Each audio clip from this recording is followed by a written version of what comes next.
黑色的衫，披件五色的短裤，就像19、20年前台湾小學生的打扮。啲幾群發言度，實看到幾個懂得面派學生嘅向下讀書學法文。馬來西亞獨立以來呢，馬來西亞憲法就規定的馬來語呢特殊地位留語言制度。故所馬來西亞政府對於法文教育嘅嘅態度係無支持，甚至係打敗嘅。故所以很多馬來西亞看到嘅法文學校呢，大體就係發言世界嘅總結世界來判嘅。也喺馬來西亞嘅小學教育總向本作國民小學、國民型小學。國民小學完全用馬來文教學，所有經費都由政府來納。國民型小學分別用法文也係他們語文嚟教學，政府將補助部分嘅行政費用，但是屬於本津貼學校，故所國民型小學大體考到經費嚟影響判教。把那個第一題的一寫在這裡找出來，哪一個是長的？像最近因為普羅地區越來越發展，從的法文小學嘅學生人數也越來越多，校方評估當時要擴大教室，不過需要經費大概阻礙馬幣250萬元，大概新台幣2500萬元，對屬於本津貼嘅從的法文小學來講，真嘅係大困難。到馬來方面呢，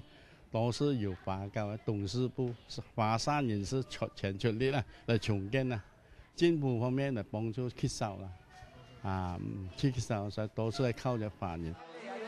來，大家支持嘅，來，請大家多多支持。1973年起時，邊上嘅總人節就唔單止擺好用貼，也係請人客天天。全邊上250隻機器，啲當年嘅 Q 6青年，就用募款傳費和義賣方式，為法文學校來做建設基金。我們每年就趁着這個普渡中年的時候，中年聯合會來向所有街區我們華裔同胞籌款，每年為一間華小擴建或是重建。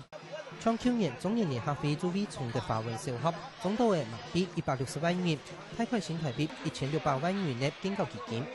同時今年邊上嘅法人也舉辦統一，為那一間公辦陽正小學來募款，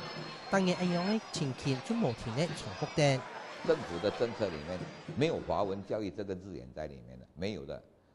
可是我們的華人社會，它的堅韌性，它的民族的這種自尊性很強，強到我們堅持要有華文小學的存在。不過法文教育都係綜合集團，沙溝出現那一個團體，因為政府為了統一國民教育路線，在1960年的教育法典就將所有的法文也係英文綜合改制作國民型綜合。同時，啲國民型綜合度就係用馬來文為主要嘅教學語言，唔願意改制就只能放棄政府嘅教育津貼，變作私立綜合，反而要按作獨立綜合。將霹靂客家公會所創辦嘅陳仔綜合，作為全馬69間獨立綜合之一。獨立綜合除了需要面對經費唔大，老師資難請外，學生喺畢業過後，我都係落錯係喺讀大問題。我們讀中的文憑，政府不承認，不能夠進學校，沒有辦法，他們要到台灣去必須讀書。用人才唔係冇，就都會了解好多，甚至嗰度捱嘅學生捱教過嘅，在台灣已經教過幾嘅，見到在博士咯，已經在台灣做教授5年啦。中學生人數大概930人嘅陳仔綜合，當然最30%邊嘅去到國外讀書，呢當然畢業過後再留喺國外來聽記。問題就係也會唔留人，只有留人數啦。2萬年前，中國人為了生活過海下南，2萬年後會建民營，佢哋會自尊山而為太馬政府嘅政策，嗰部將過去意向來讀書公義的，一樣嘅運命，呢樣是早晚結束啦。下個新聞馮陰山、陳桂明，馬來西亞採訪報道。